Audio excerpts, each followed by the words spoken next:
আমরা যারা graphics designer অথবা এই সেকশনে কাজ করি, যারা অ্যাডোবি ফটোশপ এবং অ্যাডোবি ইলাস্ট্রেটর নিয়ে কাজ করি, তো আমরা মাঝে মাঝে আমাদের অ্যাডোবি ফটোশপ এবং অ্যাডোবি ইলাস্ট্রেটরে মাঝে মাঝে কিছু সমস্যা ফেস করি এবং হয়তো সেগুলোর আমরা কোনো সলিউশন পাই না।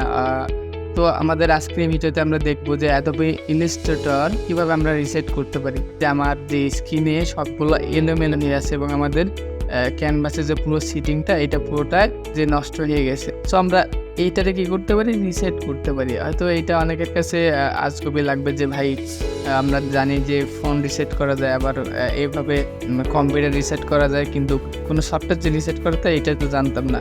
যারা জানেন না, ভিডিওটি মূলত তাদের জন্য করা।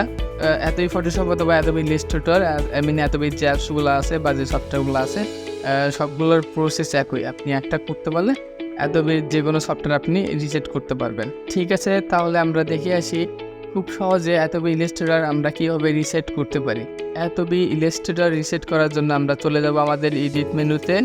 এডিট মেনুতে যাওয়ার পর আমরা একটু নিচে আসলে আমরা দেখতে পাবো পারফরমেন্স থেকে আমরা চলে যাব জেনারেল থেকে এই রিসেট পারফরমেন্স, আমরা এটা করব এবং আমরা এখান থেকে রিসেট অল, আমরা এখান থেকে দুইটা করেতে আমরা এটা ওকে করব। ওকে, তাহলে আমাদের দুইটা যখন আমাদের ওকে করা হবে, দেন আমরা এখান থেকে এইটারে ওকে করে দিব। দেন ওকে করার পর এখানে অ্যাডোবি ইলাস্ট্রেটর থেকে একটা নোটিস আসছে যে আপনার এই রিসেট করতে চান, আমার একটা কনফার্মেশন দিয়ে দিছে। তো হ্যাঁ, আমি এটা রিসেট করবো। তো আমরা এখানে কী করবো, রিসেট নাও বাটনে আমরা ক্লিক করে দেবো।